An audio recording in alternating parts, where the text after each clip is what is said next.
আমিও ভালো আছি। এখানে আপনারা দেখতে পাচ্ছেন আমার মিনি গার্ডেন।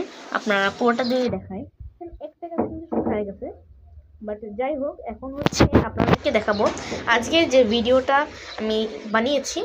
সো সেই ভিডিওটার কারণ, ফার্স্টে এখানে আপনারা দেখতে পাচ্ছেন ছোট ছোট অনেকগুলা গাছ আছে। এটা কিন্তু আমি বোতলের মধ্যে দিয়েছি।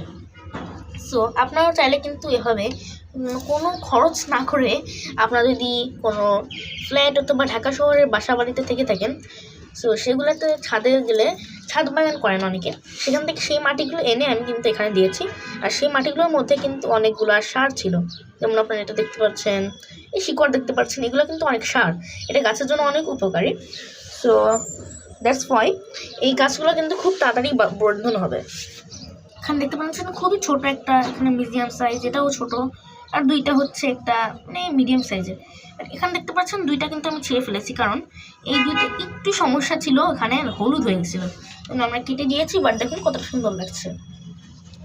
আর এইখানে হচ্ছে আমার এইটা খুবই ভালো লাগে, এটা কোনো খরচ ছাড়াই। এছাড়াও আমাদের কাছে আছে একটা সুন্দর টব, যেটার মধ্যে অনেকগুলো অ্যালোভেরা একসাথে লাগানো হয়েছে। আমি যদি আপনাকে একটু স্পষ্ট করে দেখাই, এই যে এটা হলো আমাদের সেই টবটা। এখানে প্রায় সামথিং 5টা থেকে 6টা অ্যালোভেরা গাছ আছে, যেটা আমার কাছে খুবই পছন্দ। এছাড়াও আমার কাছে আছে এই যে একটা মানি প্ল্যান্ট। ছোটো ছোটো আমার কাছে অনেক টাইম ফুল আছে, যেগুলোকে একটু ভালো করে আমাকে কাটতে হবে, কিন্তু আমার কাছে পর্যাপ্ত পরিমাণে টব না থাকার কারণে আমি এটা পারছি না। টব পারতাম এইভাবে করতে, বাট আমার কাছে এরকম একটা জায়গা নাই। সো এখন এই টবটা কীভাবে আমরা তৈরি করলাম সেটাই দেখাবো। প্রথমে আমরা যেটা করেছি, এইরকম একটা বোতলকে হচ্ছে আমরা কেটে নিয়েছি।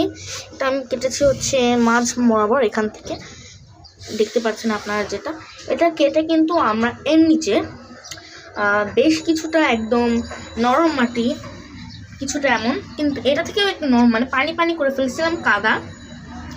দেন আমরা এটার মধ্যে দিয়েছিলাম কিছু মানে শুকনো মাটি একদম, যেগুলোকে বলে, তারপরে একটু মাটি, একটু সার, তারপরে উপরে কিছু গুঁড়া মাটি দিয়ে আমরা এটাকে হালকা পানি দিয়ে ভিজিয়ে কিছুক্ষণের জন্য রেখে এভাবে সমান করে, এরপর এর মধ্যে আমরা এই ছোটো ছোটো অ্যালোভেরাগুলো লাগিয়ে দিয়েছি, যেটা কিন্তু দেখতে খুবই সুন্দর। এছাড়াও আজকে আমাদের বাগানের ইন্ট্রোডাকশনটা এর মধ্যে দিয়ে দেওয়া হয়ে গেল। তো কেমন লাগলো আমার এই বাগানটি, আশা করি সবাই ভালো লেগেছে। আর আমার প্রথম চ্যানেলটা হলো HUR অ্যানিমেশন টুনস বিডি, আপনারা সবাই ওই চ্যানেলটিকে সাবস্ক্রাইব করে আসবেন। ধন্যবাদ আমার সাথে এতক্ষণ থাকার জন্য। আজ এই ভিডিওটি এই পর্যন্ত, সবাই ভালো থাকবেন। আসসালামু আলাইকুম ওয়া রাহমাতুল্লাহি ওয়া বারাকাতুহু।